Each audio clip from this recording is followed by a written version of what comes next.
Hola, mi querida comunidad de Silvia Finanzas Inteligentes, ¿cómo están?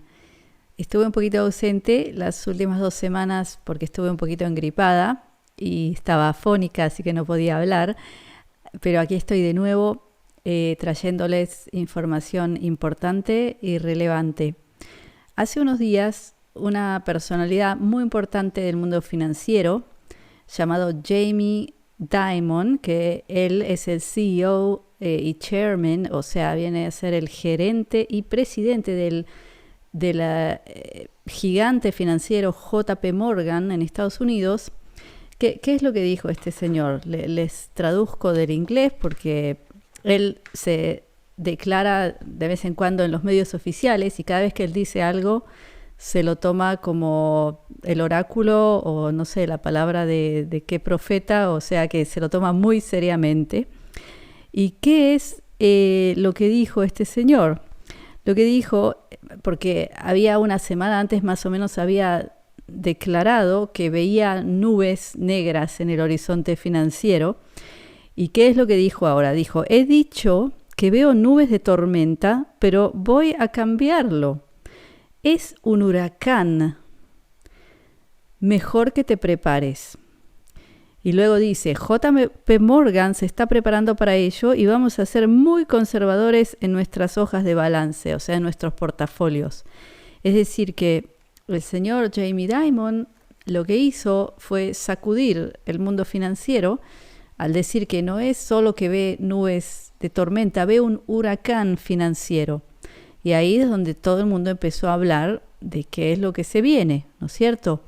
Y ahora yo les pregunto a ustedes, ¿por qué hay que esperar a que venga un señor de estos cuando ya hace 2 años, por ejemplo, yo vengo analizando lo que está pasando y les vengo diciendo que eso es lo que va a pasar? Y la respuesta es por qué hay que esperar a que un personaje de estos hable, es porque, bueno, yo ya les he explicado, les he enseñado varias veces cómo funciona el mundo financiero. ¿Qué es lo que ocurre en el mundo financiero? Lo que ocurre en el mundo financiero es que los ricos siempre ganan. Es verdad, lo siento, pero es la triste realidad. Es decir, no importa qué pase, haya alzas, haya bajas, haya inflación, haya crisis, ellos siempre ganan. ¿Y por qué y cómo? O sea, ¿cómo se hace para ganar fácil en el mercado? Se gana fácil cuando uno tiene información de adentro y la tiene de antemano. Esa es la clave, es la simple clave. O sea, por otro lado, la gente normal como tú y yo, los que no estamos cerca del plato, ¿sí? Los que no estamos codeándonos con presidentes o con políticos, nosotros tenemos que usar el cerebro, tenemos que analizar, tenemos que hacer mucho trabajo para entender realmente a dónde van las cosas, y también, al fin y al cabo, es una especie de predicción que no sabemos nunca en 100% si se va a cumplir, pero vemos probabilidades muy altas. Ahora, cuando sos uno de estos grandes millonarios, tú sabes de antemano todo lo que va a ocurrir, porque los grandes cambios que ocurren en este mundo son decisiones, son tomas de decisiones de los grupos que gobiernan este mundo. Es decir, que si de golpe deciden por cierta agenda, por ejemplo, de reducir el combustible de origen fósil, o sea, de petróleo, etcétera, ellos lo saben muchos años antes, ¿ok? Luego, si se deciden si se toma otro tipo de decisiones que va a generar, por ejemplo, que se cierren grandes economías o que hayan problemas en cadenas de abastecimiento, ellos lo saben de antemano. Entonces, no por casualidad, por ejemplo, otro de los señores más famosos últimamente, que lo vemos aquí en la pantalla, creo que no hace falta ni presentarlo, se ha convertido en uno de los más grandes terratenientes del mundo. Ya de hace un año o más se ha comprado muchísimas tierras de producción de alimento. Y ahí está la pregunta al $1.000.000. ¿Cómo sabía él? ¿No es cierto? Y ahora vamos a ver un par de datos, porque yo esto ya se los vengo diciendo hace 2 años, pero a mí no siempre me escuchan, o sea, algunos sí, otros no, porque bueno, yo no hablo en las cadenas de televisión, que, de nuevo, volviendo a cómo funciona el mundo financiero. El mundo financiero funciona así. Antes de que se hable nada, ya los grandes ricos saben todo lo que va a pasar y entonces ellos compran y venden antes de que tú te enteres, antes de que, por ejemplo, suban los precios de los alimentos o del petróleo o de lo que sea. Ellos ya lo saben de antemano, entonces van y compran todo. Entonces, en cierto momento llega el día en que hay que empezar a generar, por ejemplo, una baja en la bolsa, porque ya hay una burbuja tan grande que hay que hacerla, que empiece a sacar aire, ¿no es cierto?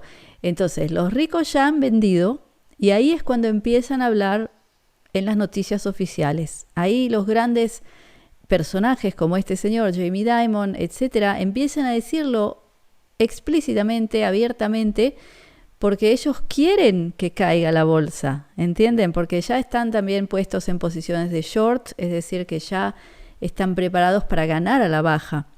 Entonces, cuando empiezan a hablar en las noticias, quiere decir que la cosa se está acercando a paso agigantado.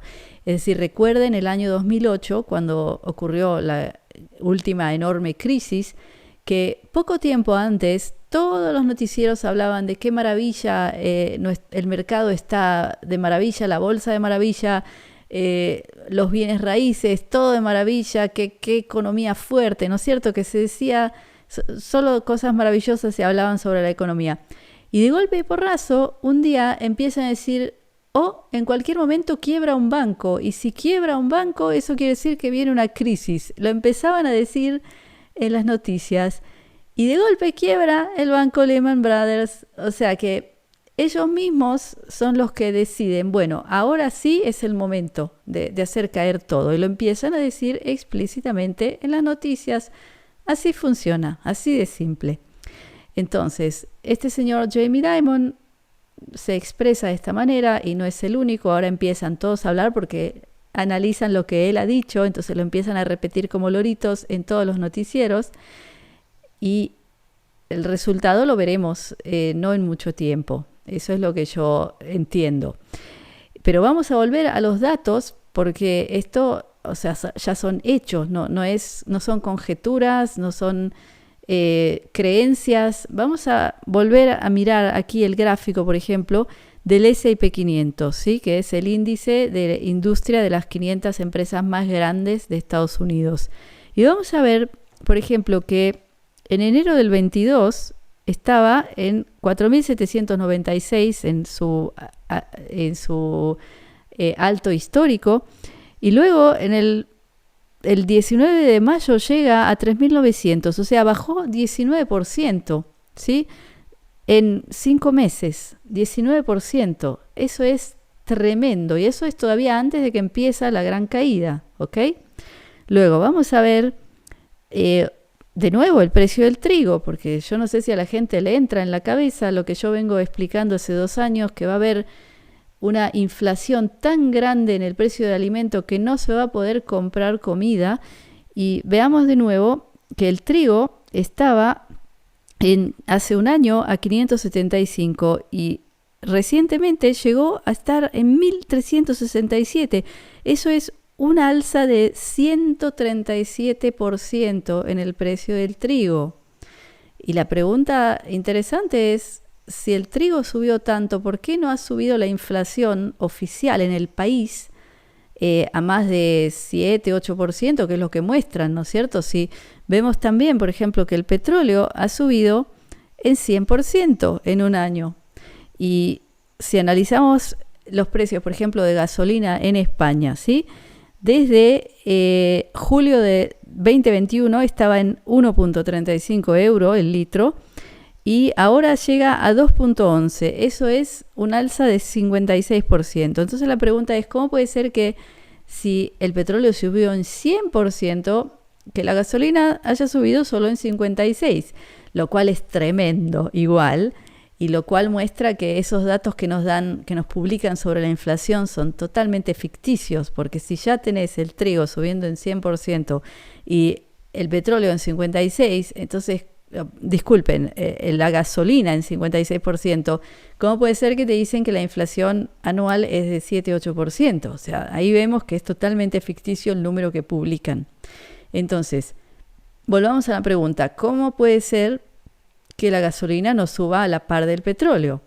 Y yo se los respondo de nuevo, ya se los he explicado varias veces, que cuando hablamos de precios de materias primas a nivel de países, por ejemplo, trigo, petróleo, gas, etcétera, las compras que se hacen son en miles de millones de barriles, de toneladas, o sea que se compran cantidades enormes, porque los que los compran son los productores del alimento. Entonces, ellos compran con contratos futuros. Es decir, hoy yo compro un contrato futuro para dentro de 2-3 meses y lo cierro ya a un precio de acuerdo al precio de hoy. Entonces, el que me va a vender ese trigo de la India, digamos, digo cualquier cosa, está obligado a vendérmelo a ese precio. Entonces, existen stocks muy grandes de trigo, de petróleo, de todas las materias primas que ya han sido comprados con anterioridad, con precios que ya estaban cerrados con anterioridad antes de estas alzas tan enormes. Entonces, lo que ocurre es que el precio al consumidor, que somos tú y yo, se refleja solo luego de meses de que suben tanto los precios de las materias primas. Entonces, nosotros vamos a ver estas alzas tremendas alrededor de septiembre-octubre. Yo lo vengo diciendo ya hace mucho que para octubre de 2022 los precios de la energía y el alimento van a estar tan altos que va a ser casi imposible suministrarse de estos bienes. Entonces, vamos a ver también lo que pasa ya en el tercer mundo o en los mercados emergentes, donde ahí sufren de, primero, los precios que suben de las materias primas, luego de la devaluación de sus monedas, entonces ya se vuelve imposible. Turquía, ¿ustedes sabían que Turquía está con un 73% de inflación en este momento, que son altos históricos, es la inflación más alta de los últimos 23 años? Eso es por el costo de alimento, energía y la devaluación de su moneda. O sea que es tremendo. Luego Líbano, lo mismo, su moneda se ha devaluado en 90% y 3/4 de su población han caído en la pobreza. Por eso que hay protestas masivas, disturbios, cortes de luz. O sea, la gente ya está en las calles porque los bancos están cerrados, no les dejan sacar dinero. O sea, eso está pasando en los mercados emergentes. Pero, por desgracia, va a llegar también al primer mundo. O sea, puede tomar un poco más, pero cuando países enormes, imagínense, Turquía es un país enorme, con muchísima naturaleza de producción. Si esos países llegan a ese estado, también ellos exportan y nos exportan a nosotros, ¿entienden? Entonces, todos estos países empiezan a perder su capacidad de producción por esta inflación, por estos costos de energía, y todo eso va a llegar a nuestros países. Entonces, mi querida comunidad, si ustedes todavía van al supermercado y por más que los precios han subido, todavía son accesibles, no esperen, guarden alimento no perecedero, guarden conservas, ocúpense de tener todo lo necesario porque dentro de unos meses los precios van a subir no en 50 y no en 100, en miles %, y yo se los vengo explicando ya desde hace 2 años. Entonces, mi querida comunidad, también escucho en las redes sociales muchos influencers hablando de diversificar el dinero y también invertir en bolsa, en parte en acciones. Yo creo que es un gravísimo error, porque en cualquier momento la bolsa se va a pique. O sea, ya ha bajado 19% y yo personalmente no creo que es una oportunidad de compra, para nada. O sea, yo creo que en este momento la mejor inversión es alimentación y supervivencia. Entonces, mi querida comunidad, les recuerdo que tengo mi sitio privado llamado comunidadsilvia.com, donde hago boletines de información en vivo y en directo con ustedes, interactuando, donde ustedes pueden hacerme preguntas, escribirme, hablando de actualidad y haciéndolo con libertad de expresión, lo cual es muy escaso hoy en día en las redes sociales. Entonces, si quieren conocerme mejor y escuchar más de lo que tengo que traerles, los invito a unirse a esta maravillosa comunidad. Les dejo abajo el enlace para poder hacerlo. Entonces, por ahora los dejo con mi bendición, mi brajá de briut, que es salud, de shalom, que es paz, de ahavá, que es amor, y shefa shel dvarim tovim, que es multiplicidad de cosas buenas. Nos vemos pronto.